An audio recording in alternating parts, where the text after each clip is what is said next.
In the cold autumn of 1866, when the leaves of Indiana turned crimson like veins across the earth, a silence began to swallow the small town of Madison. It was the kind of silence that comes before revelation, before a hidden truth claws its way out of the soil. That year, the bells of the church rang not for salvation, but for funerals, one after another, as if the ground itself had grown hungry. And in the midst of this mourning, a name whispered itself from lip to lip, like a curse spoken only in the dark: Clara Vaughan.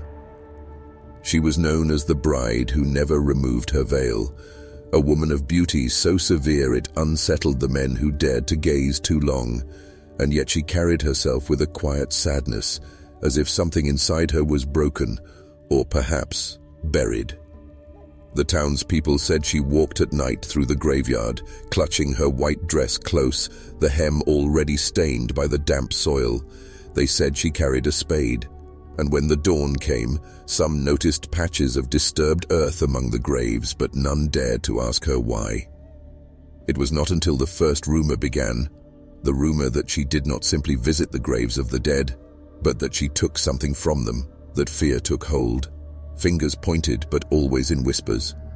For who would accuse a grieving bride, a widow-to-be without ever having been wed? They only watched as her hands grew calloused, her nails blackened with soil, and her eyes, those deep, unblinking eyes, seemed to know a truth that no one else wanted to see. And so the town carried its unease like a secret disease, afraid to speak aloud what they felt in their bones. That Clara Vaughan was not only mourning the dead, she was feeding on them. Now listen carefully. You have entered a story that was never meant to be remembered. Every word I speak pushes you further down a corridor of shadows, and there is no way back. So tell me, tell us. Here you stand as you listen to this. Write in the comments which city and what time you are listening to us from, so we know who is absorbing this secret. Picture Madison, Indiana in 1866. A town of narrow streets and gaslight lanterns, with the scent of iron from the river mixed with the smoke of burning wood. Life was simple, or at least it appeared so on the surface. Men worked at the docks, women bartered in the markets, children played barefoot through fields of corn. It was a place where everyone knew everyone, and secrets were supposed to be impossible. Yet the cruel irony of such towns is that the darker the secret, the tighter the silence that holds it. Autumn had brought with it a string of tragedies. Fever spread through the town, taking children first, then mothers, then strong men who once seemed untouchable. Funerals became a daily ritual, a routine act of lowering bodies into the earth. People prayed louder in the church, as if volume alone could drown out death. But what they did not see, or perhaps refused to see, was the lone figure in white, drifting past the graves like an omen: Clara Vaughan. She was not entirely an outsider. Born in Madison, raised by a family of farmers, she had once been the symbol of youthful promise. She was engaged to a man named Edward Hale, a soldier who had returned from the Civil War with both medals and scars. Their wedding was to be the talk of the county, a new beginning after so much loss. But Edward fell ill and died before the vows could be spoken, leaving Clara with a bridal gown she would never remove. That veil became her identity, her shroud, her armor, her mask. Some said grief broke her. Others whispered that she had bargained with forces darker than grief, forces that demanded more than tears. The truth began to seep into small details: rings missing from the hands of the freshly buried, whispers of graves disturbed, rumors of treasures unearthed. But what chilled the town was not the thought of theft. It was the question of why. Clara did not need money. She did not flaunt jewels. So what then was she doing with those rings? The town began to feel watched. Every glance into the cemetery felt like a glance back into their own fears. People closed windows at night, and when the church bell tolled, they crossed themselves, not out of devotion, but out of dread. And here is where your journey begins to deepen. If you feel ready to take the next step, and become part of this journey, don't forget to subscribe to the channel. Clara Vaughan was not born a monster, at least not in the eyes of those who remembered her childhood. Her father, Samuel Vaughan, owned a modest stretch of farmland, his hands calloused and cracked from years of labor. Her mother, Margaret, was a devout woman, quick with a prayer and quicker with silence. Clara grew up in a house where words were measured, where emotion was buried under obedience. They taught her that appearances mattered more than truth, and so Clara learned early how to smile while swallowing pain. She was the only daughter, surrounded by 3 brothers who left to fight in the war. 2 never returned. Their absence carved something hollow into the Vaughan family, a shadow that never lifted. Clara became the quiet caretaker of her aging parents, the dutiful child who gave up her own dreams for duty. Yet there was one spark in her grey world. Edward Hale. He saw in her what others did not. An intensity, a hunger, a fire in her eyes that frightened as much as it fascinated.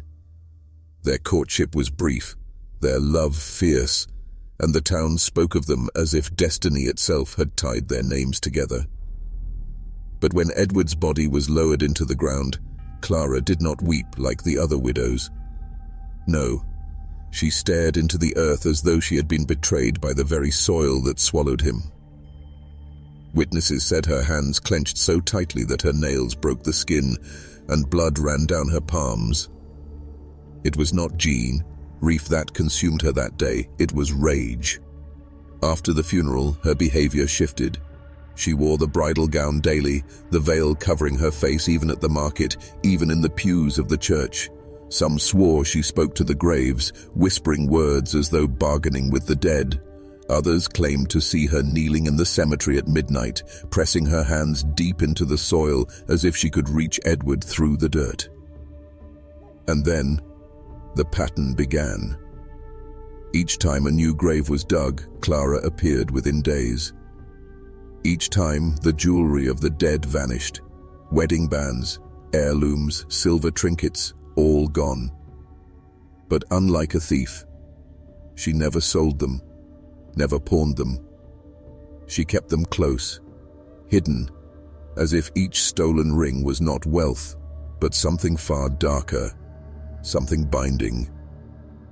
Clara Vaughan was no longer just a bride in mourning. She had become the guardian of secrets the living were not meant to touch.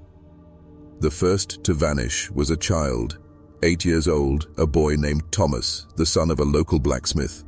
One evening in late October, he ran to the churchyard to play, chasing after the last orange light of dusk. By nightfall, he did not return. His mother's cries echoed through Madison like a wound cut open, her lantern swaying through the streets as neighbors joined the search. They scoured the fields, the riverbank, the narrow alleys, everywhere but the cemetery.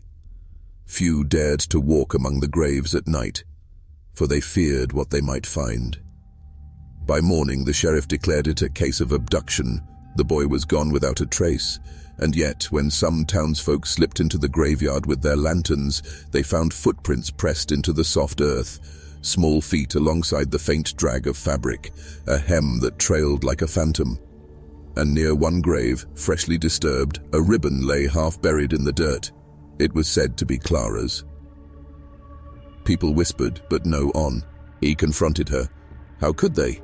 She was still a woman cloaked in the protection of grief, a bride whose tragedy kept her untouchable. Still, rumors spread like infection. The butcher swore he heard a child crying near the Vaughan property at night. The undertaker muttered that some graves no longer looked as they had been left, and the priest, though he never spoke openly, was said to have warned a parishioner not to let his daughter walk alone after dusk. Then came the illness. Strange fevers gripped the town, but not the kind they had seen before. Men who fell sick spoke of voices calling them in their dreams. Women claimed to see their lost husbands at the edge of the fields, beckoning, and those who recovered were left hollow, as if a part of them had been drawn away. Doctors had no answers. Some whispered of curses, others of restless spirits. But among the quiet murmurs, one name began to surface with dread: Clara. It was said she wandered the graveyard not to weep, but to collect. Not flowers, not trinkets, but something far more sacred: the vows of the dead, the rings that bound them in life. Each time she unearthed one, another soul seemed to falter in town. Coincidence, perhaps? Or perhaps each ring carried more than gold, perhaps it carried the tether of the soul itself. And in the gathering silence of Madison, one truth became undeniable: something in that graveyard was no longer resting. The discovery came on a grey morning, when the air hung heavy with mist and the bells of the church tolled for yet another burial. A farmer named Elias Turner was digging a grave for his sister when his spade struck something hard, not where the coffin was meant to rest, but deeper, off to the side. He thought it a stone, yet when the earth gave way, what surfaced was not rock, it was bone. A human hand, pale and curled like it had clawed upward in desperation. The graveyard froze in silence. Women gasped, children cried, men gathered around with torches as Elias fell back trembling.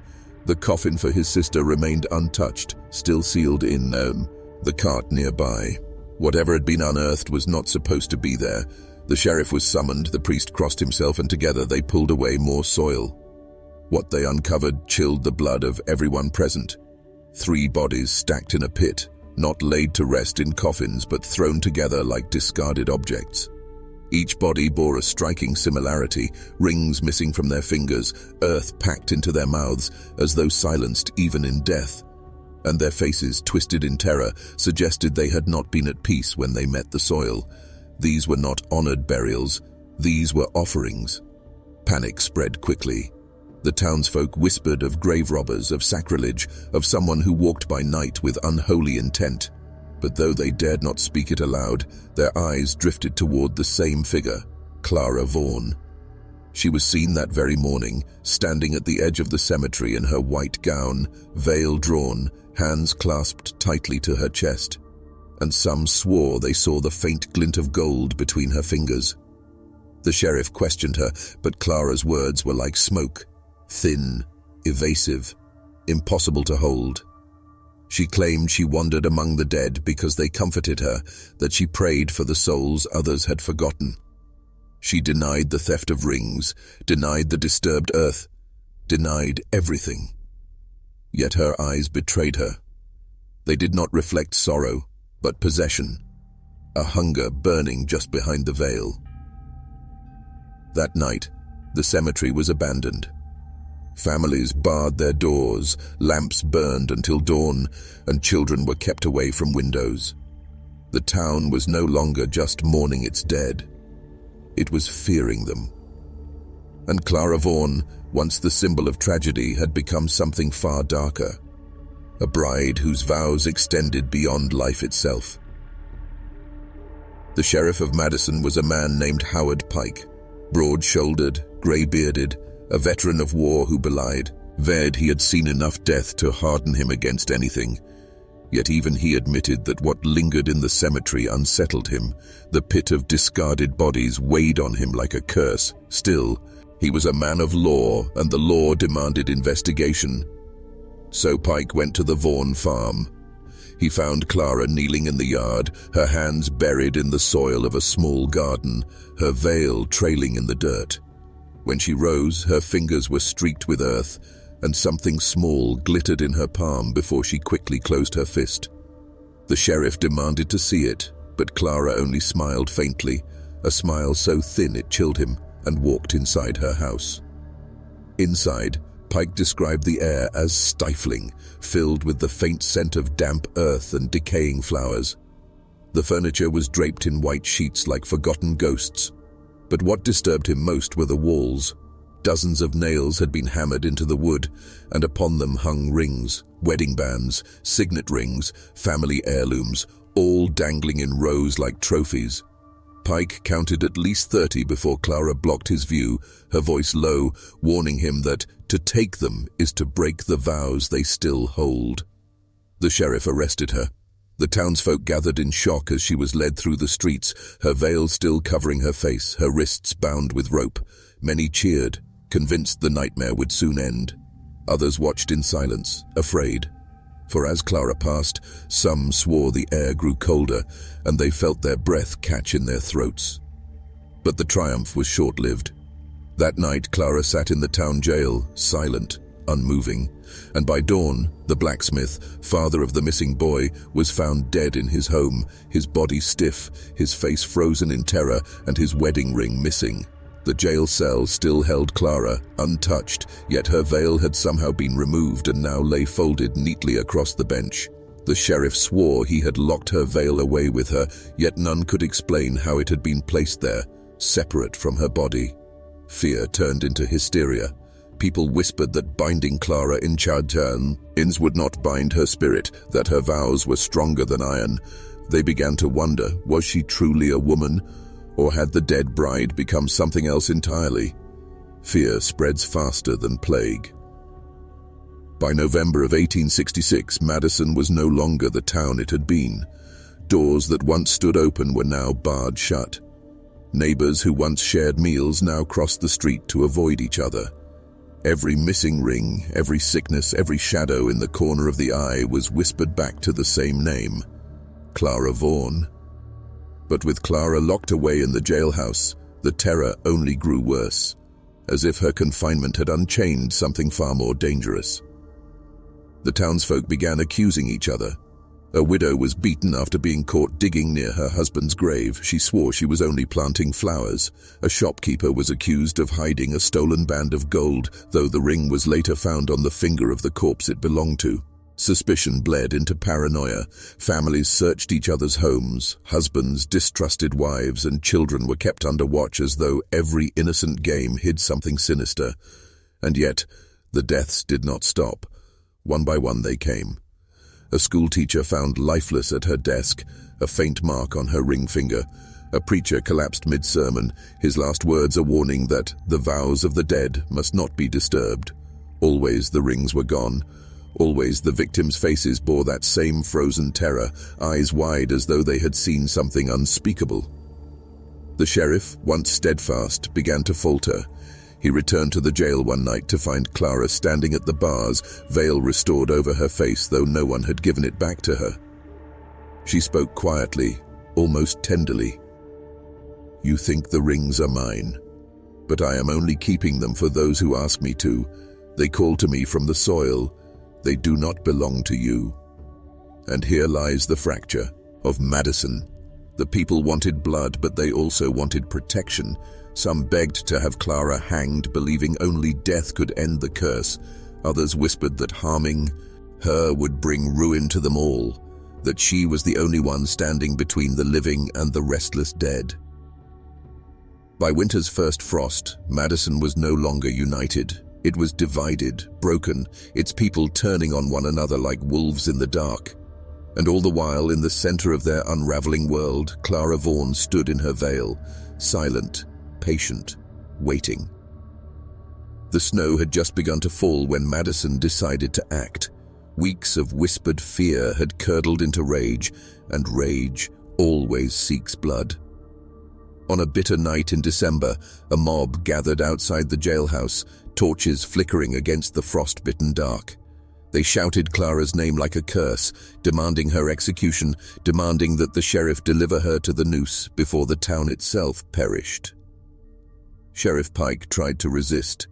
He stood on the steps of the jail, rifle in hand, his voice echoing through the crowd. "She is under the law. She will face trial." But the people were beyond law. Fear had made them beasts. They surged forward, pushing past him, splintering the wooden doors with axes and farm tools. When they reached the cell, they found Clara waiting, veil in place, hands folded neatly in her lap, as if she had known they were coming all along. The mob dragged her into the street, snow crunching beneath their boots, ropes already in hand.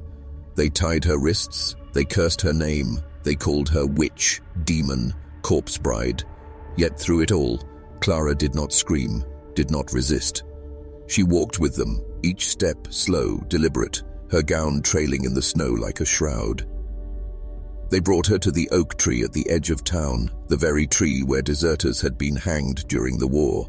As the noose was tightened around her neck, silence fell. Some swore the air grew colder, others said the moon dimmed. Clara raised her head, her voice clear beneath the veil. "It is not me you bury.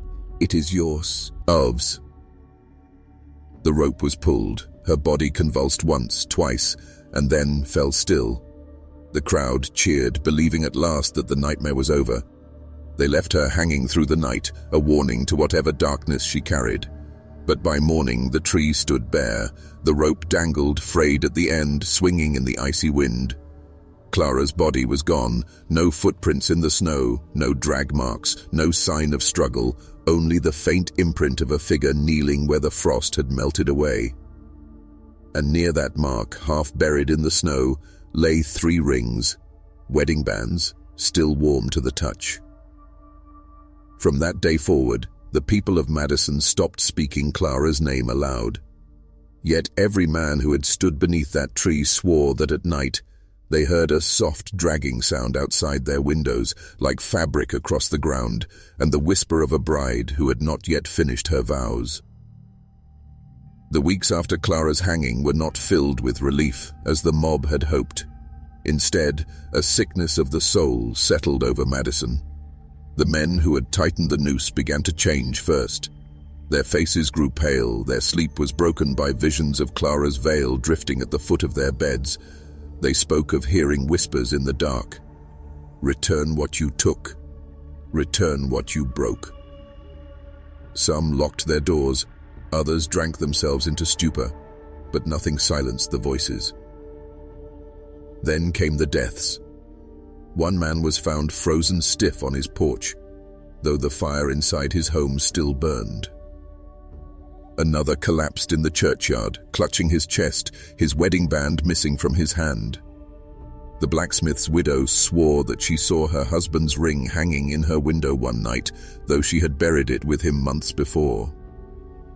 By dawn, the ring was gone, and the window pane was marked with a single handprint, long, thin, pressed deep into the frost. The sheriff kept order as best he could, but his own strength faltered. Each night he too heard the dragging of fabric across the wooden floors of his home. When he checked, he found nothing, but the smell of damp earth lingered in the air. He prayed, but his prayers felt hollow, bouncing off the walls like echoes with no answer. What unnerved the town most was the cemetery itself. Graves began to change. Some opened overnight, the earth pushed upward as though the dead were trying to rise. Others sank, as if swallowed deeper by unseen hands. And the nails that once held Clara's stolen rings inside her home, they were found again, this time hammered into the doors of townsfolk who had stood at her execution. Each nail bore a single ring dangling from it, swaying as though in an unseen breeze. Whispers spread that Clara had not been destroyed, but transformed, that in trying to kill her, the mob had freed her from flesh and tethered her spirit to the vows she had stolen. She had become more than woman, more than widow. She was a covenant of vengeance, a bride not of the living nor the dead, but of something in between. And though the people dared not say it aloud, they all knew. Madison was no longer haunted by Clara Vaughan. Madison belonged to her. When law fails, people turn to superstition, and when superstition fails, they turn to desperation. By the new year of 1867, Madison was unraveling under Clara Vaughan's shadow. Families abandoned their homes, leaving shutters banging in the winter wind. Those who remained clutched crucifixes, burned sage, etched protective symbols into their doors. But the dead bride was not repelled by faith. She moved through prayers as though they were cobwebs. The priest of Madison, Father Alcott, attempted the first ritual. He gathered the townsfolk in the cemetery one night, holy water in hand, and declared that the graves must be consecrated again. Together they lit candles and recited psalms, their voices trembling in the frigid air. For a moment the town believed. For a moment the silence felt broken. But then the wind rose, extinguishing their flames. The earth shifted beneath their feet, and from the soil came the sound of metal clinking, rings, dozens of them, rattling together as though stirred by invisible hands. The priest screamed for the people to run, but by morning he was found dead at the altar, his hands crushed around a wedding band that was not his own. After that, whispers of bargaining began. Some claimed Clara could be appeased, that offerings might soothe her hunger. Rings, jewels, vows written in blood. Tokens were left on gravestones like sacrifices. For a time, it seemed to work. Death slowed. The voices faded. The dragging sound outside their homes became less frequent. But bargains with the dead are never balanced. Soon, Clara demanded more. A young woman named Eliza confessed in terror that Clara had appeared to her in a dream, whispering through the veil, "Bring me what is yours, or I will take what you love." Days later, Eliza's husband was found lifeless in their bed, his ring finger torn away. Eliza screamed that she had failed to give up her vows, and Clara had claimed her price. Madison was breaking under invisible laws. The people no longer trusted church nor sheriff. They trusted only their fear, and in that fear, they obeyed Clara Vaughan's silent dominion. She had become their ruler, not by crown, but by curse, not by decree, but by dread. It was then that a darker question began to stir among them. If Clara's vow bound her to the dead, what might happen if the living chose to bind themselves to her? There is a point where fear bends into worship. By February of 1867, Madison had reached it. The people who once spat Clara Vaughan's name as a curse now whispered it like a prayer. A few even began to visit the cemetery willingly, leaving not offerings of protection, but pledges of loyalty. They carved their names into scraps of wood, slipped their own rings onto gravestones, and whispered vows into the soil as if binding themselves to her unseen hand. The first man to do so openly was Daniel Mercer, a miller whose wife had died in childbirth. He was seen kneeling at Clara's grave in the dead of night, pressing his own wedding band into the earth. When asked why, he answered with a calm that chilled his neighbors, "Because she listens. She listens when God does not." After that night, Daniel changed. His grief seemed to lift. He walked straighter, smiled more often. But people noticed strange details.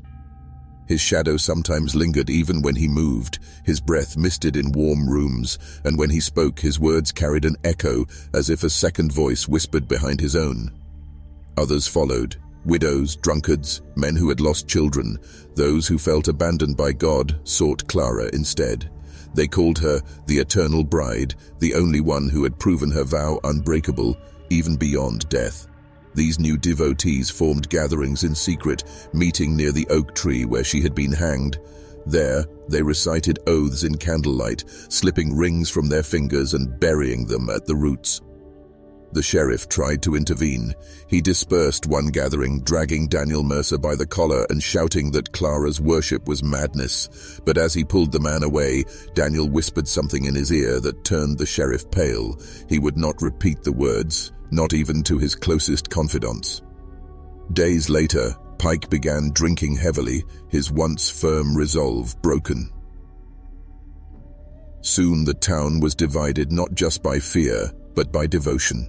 Those who resisted Clara stayed locked inside their homes.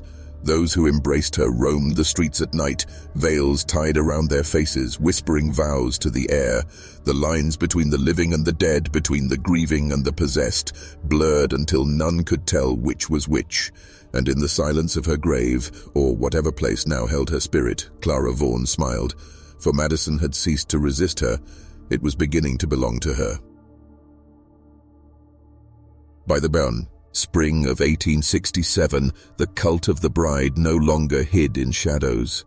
What began with whispered vows beneath the oak tree spread into open ritual. Men and women draped white cloth over their heads like veils, wandering the cemetery by moonlight in processions that looked less like mourning and more like marriage.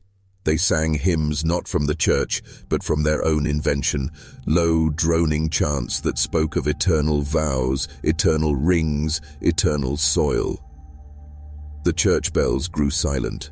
Father Alcott's replacement, a young preacher sent from Louisville, fled the town within weeks, muttering that the congregation belongs to another altar now. And he was right. The altar was Clara's grave. Her veil became their symbol, her silence their law. They carved her initials, CV, into trees, fences, even their own skin. Witnesses claimed the rituals escalated. Some described followers cutting their palms and pressing blood into the earth. Others swore that rings were not only buried but swallowed, devoured whole by those seeking union with the bride.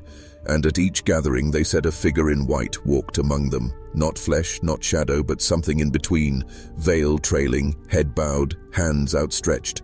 Some saw her face beneath the fabric, others said there was no face at all, only darkness. Those who refused to join the cult found themselves hunted, not by violence but by slow, suffocating terror. Scratches appeared on their doors, rings vanished from their fingers while they slept, voices whispered from beneath their floorboards. A child of one such family swore she saw Clara herself crouched at the foot of her bed, veil dripping with soil, whispering, "Say the words, child. Say the vows." The sheriff, once the last wall against the madness broke, he resigned his badge, disappeared from town, and was later found drowned in the Ohio River. On his finger, bound tight, was a woman's wedding band that did not belong to his wife. By summer, Madison had transformed into something unrecognizable. The market still opened, children still played, but beneath every smile lingered a secret allegiance. Clara's cult had no leader, no rules, yet it thrived. Because it was not led by men, it was led by the unseen presence of the bride herself, whose vows bound tighter than any rope. The people no longer asked if Clara Vaughan was a ghost, a witch, or a curse. They asked instead what would happen when her vows demanded more than rings. The first offering was not spoken of openly, but everyone in Madison knew it had happened. It was in July of 1867 when the river ran low and the summer heat pressed down like a punishment. A farm boy named Nathaniel, only 15, disappeared after being seen walking with a group of veiled figures toward the cemetery. His parents searched for days, his name shouted into the night wind, but no trace of him was ever found. Only his boots remained, placed neatly at the foot of Clara Vaughan's grave, with his ring finger severed and lying across them like a signature. From that moment, silence wrapped the town. No one questioned the cult openly, and when more children began to vanish, always the strong ones, always the promising ones, people understood what was happening without daring to say it. The bride's followers were no longer burying rings. They were burying vows made of flesh. Rumors spread of ceremonies held deep in the woods, where circles of veiled men and women stood hand in hand around shallow pits. Some said they heard chanting that rose and fell like a wedding march twisted into lamentation. Others claimed to see flickering lights in the forest at night and the faint sound of shovels biting into earth. A widow named Hester Broom confessed on her deathbed that she had been present at one of these rites. Her voice trembled as she described it, the digging of a grave not for the dead, but for the living. A child lowered inside, still breathing, still pleading, and as the soil covered him, the cult pressed their rings into the mound, whispering the bride's name like a promise. Hester swore she saw Clara's veiled figure standing at the edge of the circle, her hands folded, her head tilted as though listening to vows recited in her honor. The sheriff's replacement attempted to intervene, but he lasted only weeks. One morning, his cabin was found abandoned, the bed soaked with river water, his ring finger missing. The townsfolk stopped pretending after that. The cult was no longer hidden. It was the town itself. To resist Clara was to invite disappearance. To question her was to lose what you loved most. By the end of summer, Clara Vaughan was no longer a rumor or a curse. She was an institution. Her cult had grown bold, demanding, unrelenting, and Madison had become not a community, but an altar built upon its own children. The horror of Madison might have remained sealed within its borders, a curse whispered only among the locals, if not for the river traders. By late summer of 1867, boatmen carrying goods along the Ohio began to tell strange tales at distant ports of a town where the church bells no longer rang, where brides walked in veils of mourning even on their wedding day, where graves appeared freshly dug, though no funerals were held. They spoke of children vanishing, of rings missing from the corpses of the dead, of a bride who had once been hanged and yet still wandered the earth. Newspapers picked up fragments of these accounts. The Louisville Courier ran a column mocking the cursed town of Madison as superstition run wild. But mockery turned to curiosity when a handful of outsiders traveled there and did not return. One was a doctor from Cincinnati, determined to disprove the rumors. Another was a preacher drawn by zeal to banish what he believed to be devilry. Neither was seen again. Only the doctor's carriage returned, and its horses wandering into a nearby village without driver or reins. By autumn, federal attention turned briefly toward Madison. Soldiers were dispatched to investigate. Remnants of Union men still stationed in the region after the war, but the men who entered the town came back changed, silent, pale, unwilling to speak of what they had seen. One soldier, drunk in a tavern weeks later, muttered that the women wear veils even in the dark, and the men dig holes where no one should dig. He slit his throat that very night. The government withdrew. Madison was written off as afflicted by disease, its strange customs dismissed as hysteria born from fever. No one dared return to prove otherwise. The town was left to itself, locked in a silence deeper than quarantine. Inside Madison, the cult grew stronger. With no outside interference, they believed Clara's power was absolute, and perhaps it was.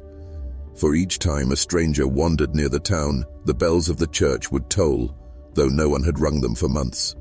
Each time, a new ring appeared at Clara's grave, gleaming in the moonlight as though freshly claimed. To the outside world, Madison became a ghost story, a cautionary tale, but within its borders it was something far worse, a theater of devotion where every man, woman and child knew that they did not belong to themselves, they belonged to the bride. By the winter of 1867, Madison no longer resembled a town. It was a stage built for one bride, and the actors upon it were not free but bound. Every household, no matter how reluctant, had been drawn into Clara Vaughan's orbit. Her cult no longer needed secrecy, it demanded participation. At the turning of the year, the elders declared a new ritual, the Oath of the Ring. Each family was summoned to the cemetery at midnight beneath the black skeletons of the trees and the half-buried headstones. The rule was simple. Every living member of the household was to bring a ring, be it of gold, iron, or even carved bone, and lay it upon Clara's grave. To withhold was treason. To assist was death. Witnesses described the sight. Hundreds of veiled figures gathered, each clutching some token of surrender. A farmer brought his wedding band, though his wife wept as though her heart had been carved out. A child was forced to slip off the ring of her dead mother, sobbing as she pressed it into the soil. Even those without rings carved crude bands from wood, scratching their initials inside as proof that they had once belonged to themselves before giving everything away. The ritual did not end with the offering. Each participant was made to speak aloud. We wed ourselves to the bride, in life and in death. The words echoed like a funeral vow, repeated again and again, until the cemetery itself seemed to groan beneath the weight of so many oaths. And when the last voice fell silent, the bells of the church tolled 13 times, though no one touched the rope. From that night on, life in Madison was no longer life at all. It was theater. Men dug graves not only for the dead, but as rehearsal, preparing for their own turn in the soil. Women veiled their faces in black even as they cooked and tended children, for they said the bride was always watching. Children were taught to draw rings in the dirt before they could write their names. Every gesture, every word, every thought bent toward Clara Vaughan's invisible hand. And those who hesitated, they vanished. Sometimes quietly, like smoke from a dying fire. Other times violently, dragged from their homes at night and carried to the cemetery where neighbors watched as the earth swallowed them whole. Their screams were muffled by soil, their fingers torn from their hands so their rings could join the bride's collection. By the dawn of spring, Madison was no longer a town at all. It was a marriage. Every soul was bound, every oath sealed, every life bent toward the grave of a woman who should never have held which power? Clara Vaughan had become more than memory, more than myth. She was the law. By the spring of 1868, Clara Vaughan's cult no longer confined itself to the cemetery. It had expanded into every cycle of life, twisting the most human of moments into grotesque ceremonies of devotion. Birth, love, and death, none escaped the bride's hand. When a child was born in Madison, the first act was no longer to cut the cord, but to place a small ring, often of string or bone, around the infant's finger. Mothers whispered vows to Clara before they whispered lullabies to their children. It was said that if a baby was not wed to the bride within 3 days, sickness would consume it, and so the living entered the world already married to the grave. Love, too, was corrupted. Weddings no longer joined men and women together. They joined them to Clara. A bride and groom would kneel at the cemetery gates veiled in black, exchanging rings not with each other but by laying them on Clara's mound. Witnesses swore that couples never touched hands during the ceremony, for the bride was the true partner in every union. Some men refused, desperate to keep even a fragment of their love untouched by the cult. But those men did not live long. Their wives were given widow's veils, even while their husbands still breathed. And death was no release. Graves were dug not with simple care but with ritualistic flourish. The cult began demanding that every corpse be buried with its rings removed, the flesh cut if necessary. Families who dared bury their loved ones intact were punished. Shovels unearthed those bodies, fingers torn free, rings laid at Clara's grave as payment. The dead themselves were no longer allowed to belong to themselves. They belonged only to the bride. What once bound people together, marriage, children, grief, was now owned by a shadow of a woman who should have been forgotten. Madison had become a town where no kiss was exchanged without Clara's veil hanging over it, where no tear was shed without her name attached. By summer, the madness reached its height. So, songs once sung in churches were rewritten into hymns for the bride. Children played, not at tag or dolls, but at funerals and vows, burying their toys in the dirt as practice for the day they would bury each other. And through it all, Clara's grave swelled with rings, so many that the mound gleamed in the moonlight, a grotesque treasure hoard of promises that could never be broken. In twisting love, birth, and death, the cult had not merely stolen the town, it had remade humanity itself in Clara's image. By late summer of 1868, the whispers began. They crept first among children who claimed to see a woman in a tattered bridal gown standing at the edge of the fields at dusk. Then the old widows spoke of hearing footsteps in their homes at night, the sound of a veil brushing across wooden floors. And finally, men working by lantern light swore they saw her shadow stretching across the cemetery. Too tall, too thin, too alive. Clara Vaughan, they said, no longer rested beneath the soil. The bride had risen. No one dared speak of it openly, but the evidence mounted. The mound at her grave no longer grew with rings because someone had begun to take them. One by one, rings that had been buried for years vanished, the earth disturbed as though a hand had clawed its way free to reclaim them. Some swore they saw pale footprints leading from the grave to the church, prints that sank deep into the mud, though no rain had fallen. The cult, far from panicking, embraced the rumors. The elders declared it proof that Clara had accepted their devotion. They said she walked among them, unseen yet guiding every vow, every ritual. And yet some whispers were darker, that Clara was no longer satisfied with offerings, that she demanded not just rings, not just oaths, but flesh. One night, a farmer's wife named Eliza vanished from her bed. Her husband found the sheets wet, smelling of river water, although no leak had touched the roof. At dawn, her wedding ring appeared on the church steps, polished and gleaming, as though newly placed there by a careful hand. Another man claimed that while walking home past the cemetery, he heard a woman's voice whisper his name.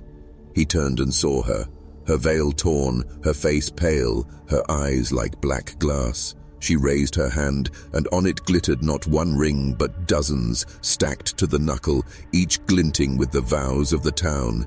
He fled, but his hair turned white within a week, and he never spoke again. By autumn, fear mixed with worship until the two became indistinguishable. Some townsfolk locked their doors tighter than ever.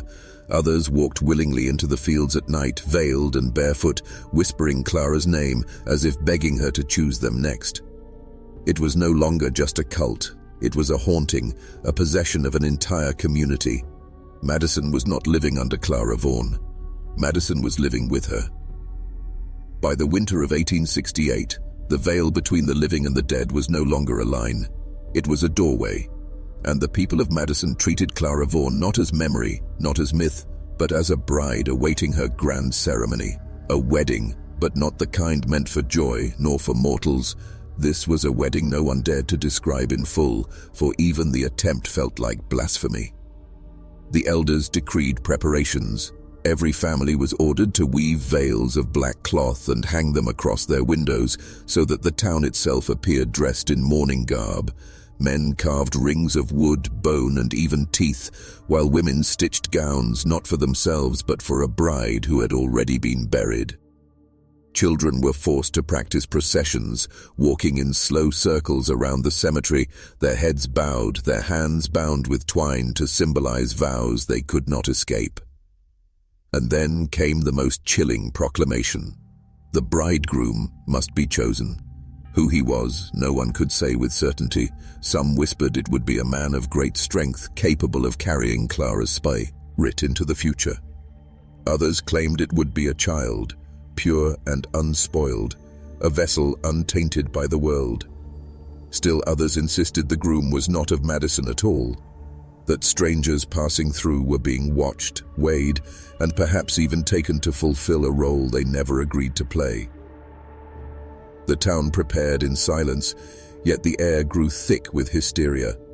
Meals were left untouched, doors left unlocked at night, as if each household secretly prayed the bride would come to them, take from them, and spare the rest. Women began leaving their husbands' rings at Clara's grave, whispering that their vows were already hers, that no wedding was needed. Men avoided looking at one another's hands, terrified their ring finger might be next. And still, Clara's presence deepened. More sightings, more vanishings. A widower claimed he awoke to find his dead wife sitting upright, a veil covering her face, her cold hand resting on his chest. When he screamed, she dissolved into mist, leaving a ring burned into his skin. He was found dead 3 days later, his body arranged as though waiting at an altar. The town was no longer asking if the bride would return. They were asking when. The grave was no longer a resting place. It was a waiting room. And as the year ended, one phrase spread in whispers, carried on breathless lips. The bride walks, and the groom is chosen.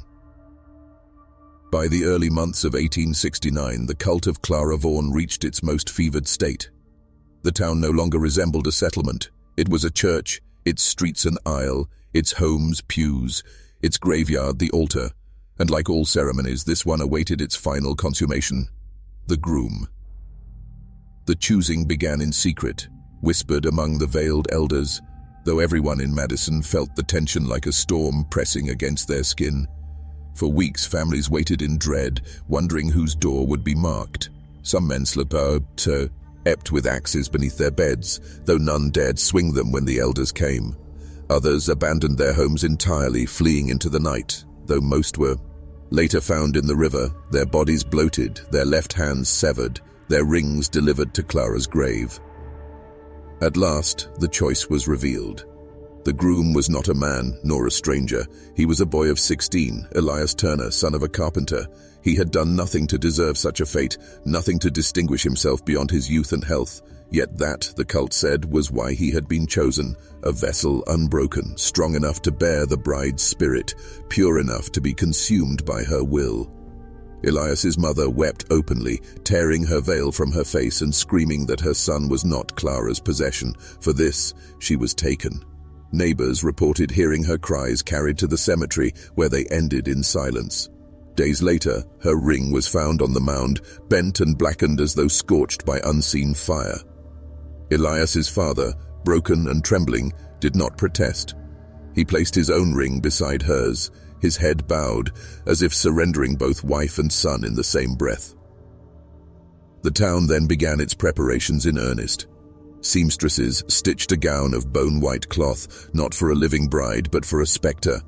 Carpenters carved a coffin-shaped altar, polished to a mirror sheen on which Elias would be bound. Musicians rehearsed a twisted procession, their instruments tuned not to harmony but to dissonant wails that clawed at the ears. And through it all, Elias was kept veiled, his face hidden, his voice silenced. He was paraded through the streets like a sacrifice, neighbors throwing flowers and rings at his feet, while children sang songs of devotion to the bride. The wedding was not yet begun, but in Madison it was already decided. Elias Turner would not be a man, nor even a martyr. He would be the groom of the grave. The night of the wedding came without warning. No proclamation, no trumpet, no bell, only the slow tolling of 13 strikes from the church tower at midnight, though no hand touched the rope. At that sound, the people of Madison rose from their beds as one. Veiled figures drifted through the streets, silent and solemn, as if guided by an invisible hand. Torches were lit, not to banish the dark, but to sanctify it. The entire town moved together, a funeral procession for the living. At the center of it all walked Elias Turner, bound in black cords, his face hidden beneath a veil. He was led by 4 elders who carried him like a prize beast. His steps were unsteady, but the ropes dragged him forward. Some swore he was drugged, his head lolling, his lips moving in silent prayer. Others whispered he was still awake, fully aware, and that every shudder of his body was a plea for escape, but none would help him. To intervene was to betray the bride. The cemetery was alive with shadows. Lanterns ringed Clara Vaughan's grave, illuminating the mound where thousands of rings glinted like stars in the earth. At the center stood the altar, coffin-shaped, draped in black cloth, and upon it lay the wedding gown, long, pale, stitched with strands of hair taken from the dead. The veil shimmered faintly, as though moving on its own. The townsfolk gathered in a circle, their whispers weaving into chant. "We wed ourselves to the bride, in life and in death." Over and over, the words rose, layered, echoing like waves crashing against the earth. As the chant built, the elders forced Elias onto the altar. They stripped him of his own clothes, dressed him in a black suit stitched crudely for the occasion, and laid a bone ring upon his finger. He wept, though no sound escaped beneath the veil. Then came the moment no one would ever forget. The veil upon the altar stirred. The wedding gown shifted as if filled by a body that was not there, and from the grave itself a hand broke through the soil, pale, skeletal, adorned with wreaths, rings that clattered like chains. Clara Vaughan had come for her groom. Some fainted where they stood. Others fell to their knees, pressing their foreheads into the dirt. And still, the chant grew louder, until it drowned even the sound of Elias's muffled screams. The bride was no longer a shadow, no longer a whisper. She was flesh, risen, adorned with the vows of the dead. Madison did not watch a wedding that night. They watched a resurrection, and they knew the groom would not live to see the dawn. The ritual began in silence, broken only by the scraping of rings against bone as Clara Vaughan's hand emerged from the earth. Elias Turner lay strapped to the coffin altar, shivering beneath his veil, eyes wide in terror he could not voice. The crowd circled, their chants now a low, vibrating hum, as if the town itself were breathing the bride's name. Every torch flickered unnaturally, casting shadows that writhed like living things across the frozen faces of the cultists. Clara's form emerged fully from the mound, tall, impossibly thin, her bridal gown streaked with soil and dew, rings stacked on fingers that should have been fragile but were unyielding. Her veil lifted just slightly, revealing a face pale as bone, eyes dark hollows that seemed to pull at the very soul of anyone who looked upon her. And then her voice, soft, musical, and deadly, whispered across the cemetery. "Do you vow yourselves to me, as I vow myself to the living and the dead?" The elders responded in unison, the words vibrating in the very earth. "We vow, we surrender, we obey." Then the town repeated it, each word like a nail hammered into the coffin of their own free will. Every chant strengthened her presence, her form growing more corporeal with each syllable. Even Elias felt the pull of her will, cold and inexorable, sinking into his veins like ice. One by one, the rings on the mound began to rise into the air, spinning and twirling around Clara's hand, lifting as though drawn by gravity reversed. They glimmered and clinked, a grotesque halo of devotion. Elias struggled, creamed in silence, but the ropes held, the altar solid, the bride unyielding, and with a sudden, unnatural motion she placed her hand over his chest, pressing the rings into his skin. A jolt ran through him, as if every vow ever whispered, every oath ever broken, was seared into his bones. The crowd gasped. Some screamed, but none moved, for no one dared break the ceremony. They understood instinctively interference was death, and even if the bride spared their bodies, their souls would be claimed. By the time dawn approached, Elias's body was still, his spirit seemingly absorbed into the bride's presence. And Madison knew, without question, that the groom no longer belonged to the living. He belonged to her. Every ring, every vow, every heartbeat of the town had fed her, bound her, strengthened her dominion over life and death alike. From that day forward, the town existed in the shadow of the unholy wedding. Not a man, not a woman, not a child could claim independence. Madison was no longer a town. It was a graveyard animated by its own obedience. The months following the unholy wedding were silent, but not peaceful. Madison had become a living mausoleum, its streets patrolled by veiled figures who whispered of the bride and her groom as though speaking of sacred law. Yet Clara Vaughan's hunger, as always, was insatiable. She had bound the town, but the world beyond Madison called to her, dared her, and she would not be ignored.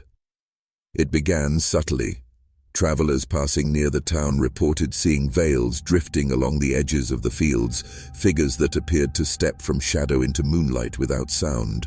Letters sent from Madison carried strange warnings, written in careful script. Keep your vows, do not speak of her, or she will come. The townsfolk did not write these messages. They claimed no memory of the words, but each letter was delivered, as if the bride herself had extended her hand beyond the grave. Then came the disappearances outside Madison. A farmer in a neighboring county vanished after, reporting a strange woman near the woods wearing a bridal gown streaked with soil. A traveling merchant went missing along the river, leaving only a basket of rings at the edge of the dock. And whispers spread that every person taken had resisted vows of some kind, spoken or unspoken, old or new. Clara Vaughan was testing her reach, claiming obedience not by law or fear, but by inevitability. Inside Madison, the cult grew bolder. Elders proclaimed that the bride had moved beyond mere town boundaries. She could hear whispers from miles away, smell the scent of broken promises, and claim the souls of those who dared to remember her name. Parents began bringing their children to the cemetery for early dedication, burying rings and reciting oaths that would bind the next generation before they could speak their first words. The town's isolation became complete. News of the disappearances reached the outside world, but newspapers dismissed them as rumor, exaggeration, hysteria. Travelers avoided the town, the roads fell into disrepair, and Madison became a fortress of silence, ringing with invisible chains. And at the center, Clara Vaughan's form grew stronger, more terrifyingly real. Veil trailing, gown streaked with soil, fingers glinting with rings of the living and dead alike, she moved among the veiled cultists like a conductor directing the symphony of obedience. Madison was no longer a town, it was a testing ground, a stage upon which the bride rehearsed her dominion, preparing for a world yet unclaimed.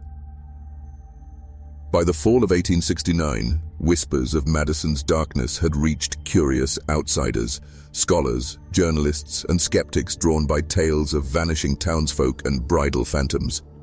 They arrived under the guise of research, notebooks in hand, rational minds ready to dissect superstition, but they were unprepared for what waited. The first to enter the town were two journeys, A-lists from Cincinnati. They walked the empty streets, noting the veiled figures silently watching from windows and doorways.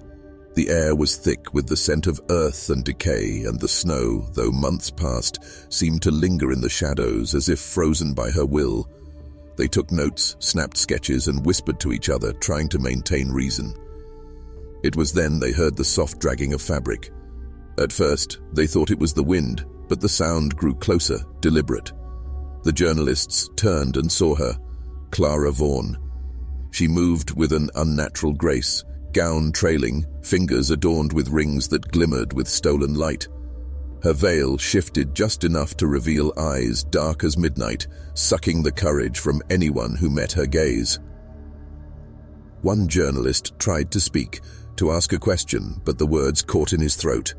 The air around her seemed heavier, every breath like inhaling iron. She raised a hand, and the rings that hung from her fingers clinked, each sound like a death knell. The journalists dropped their notebooks, but even that did not appease her. Clara Vaughan spoke, her voice both musical and horrifying. "You trespass in a town that is mine. Speak, and you will join the collection. Watch, and you will become the witness. Obey, or be claimed." The journalists ran, but the town itself seemed to betray them. Streets twisted unnaturally, leading them back to the cemetery. Torches that had burned dim flickered violently, casting shadows of countless rings hovering in the air. And above them the bride walked, gliding over graves without disturbing soil, her eyes fixed upon them. By morning, only one journalist returned, stumbling into Cincinnati with frostbitten hands and hollow eyes. His notebook had vanished, replaced with a single ring dangling from the strap of his coat. He refused to speak of what happened inside Madison, but the ring, lattered when anyone approached, a reminder of the bride's reach. Madison had become untouchable. The bride was no longer confined by the town's boundaries. She was present wherever her rings and her vows were remembered. To witness her was to be marked. To speak of her was to be claimed. By the winter of 1869, Madison's own laws had become extensions of Clara Vaughan's will. Justice no longer served men, women, or children. It served the bride. Crimes were measured not by harm, but by obedience to her vow. A man who withheld a ring, or a mother who resisted dedicating her child, was guilty by default. The town council, once a symbol of order, now met at the cemetery gates to pledge fealty rather than govern. Disputes were resolved in whispers, often with the accused dragged before the mound of rings. There the bride's invisible hand, or sometimes her skeletal fingers emerging briefly from the soil, would mark guilt. The penalty was swift: disappearance, dismemberment, or the ritual placement of rings upon the offender. Each act served as both punishment and testament, a reminder that no one escaped her dominion. Memory itself became a weapon. Townsfolk who attempted to recount events outside Madison found their recollections altered, fragmented, or erased.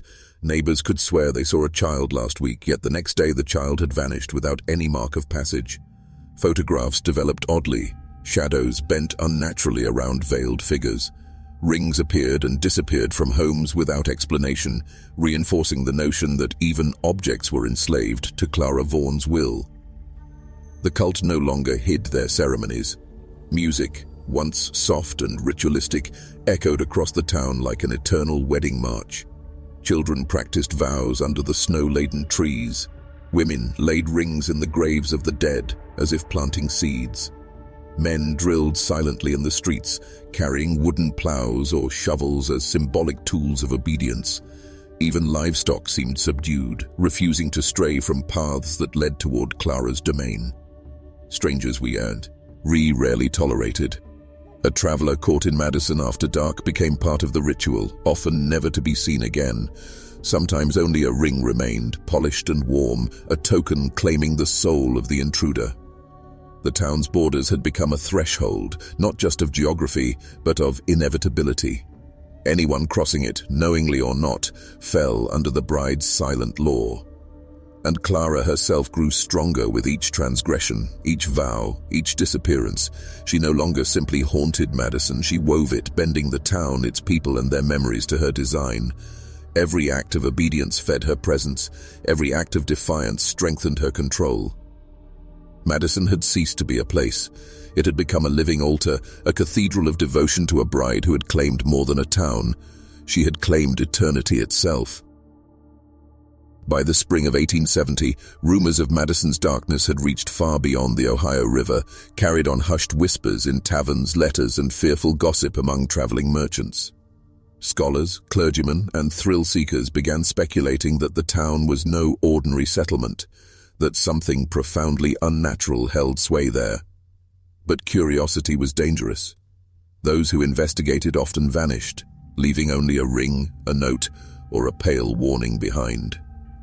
A small group of outsiders, determined to uncover the truth, arrived in Madison one brisk evening. They were three men: a historian from Cincinnati, a journalist from Louisville, and a self-proclaimed occultist who claimed to have studied forbidden rituals. They came armed with journals, sketches, and a fragile confidence. None had any idea that the town itself had become Clara Vaughan's instrument, her presence extending into every street, home, and shadow. At first, Madison appeared normal.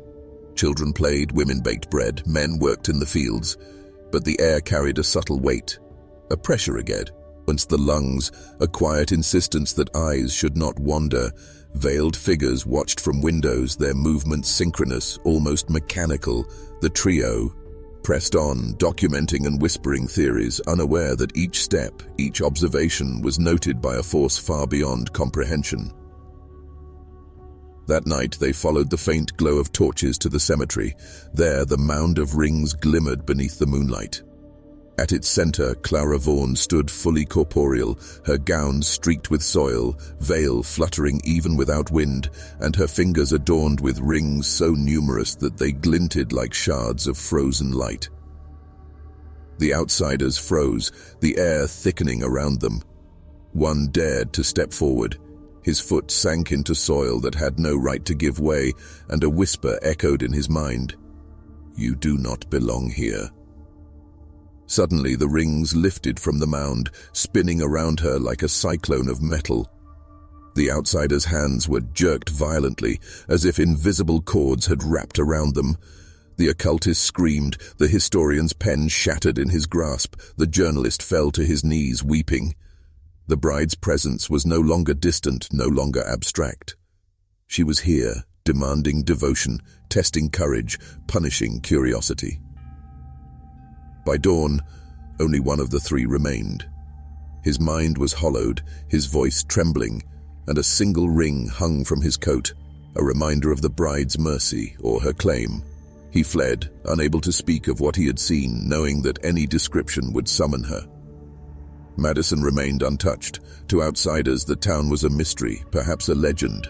To those inside, it was a crucible, every glance, every word, every heartbeat bound to the will of Clara Vaughan. By the summer of 1870, it became clear that Clara Vaughan's dominion extended beyond mere human obedience. The natural world itself seemed to bend to her will. Storms arose only when she wished, lightning striking graves in rhythmic patterns as if marking vows.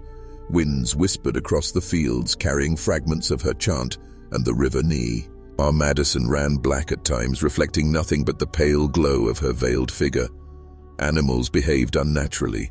Horses refused paths that led away from the cemetery, dogs growled at empty corners, and birds gathered in ominous clusters, cawing at the edges of town like an endless choir. Cows calved in silence, hens laid no eggs, and even the crops seemed to wilt or flourish according to her caprice.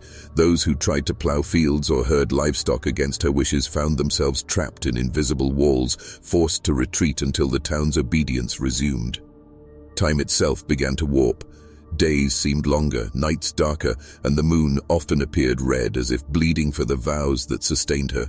Children reported seeing the sun set and rise multiple times in what felt like hours. Elders whispered that Clara Vaughan had learned to manipulate the very clock of life, to prolong terror, to stretch devotion into eternity. Inside Madison, the cult embraced these manifestations. Rituals shifted from cemeteries to fields, rivers, and rooftops. Rings were buried in gardens, placed in flowing water, or tied to the necks of animals. The town became a vast theater of devotion, every act of labor a rehearsal of obedience, every glance a prayer. And Clara herself grew more corporeal with each passing day. No longer confined to the mound or the veil of night, she appeared at windows, along paths, even in the midst of homes, silent yet commanding. Her fingers, adorned with countless rings, scratched patterns into walls, floors and floors beneath floors, inscribing vows into the very fabric of Madison. By now, even the staunchest skeptics in town had surrendered. They no longer questioned her reality, they questioned only the consequences of defiance. To resist the bride was not simply to die, it was to be erased, unremembered, as if one had never existed. Every man, woman, and child knew this. Every heartbeat, every breath, every movement carried the weight of her scrutiny.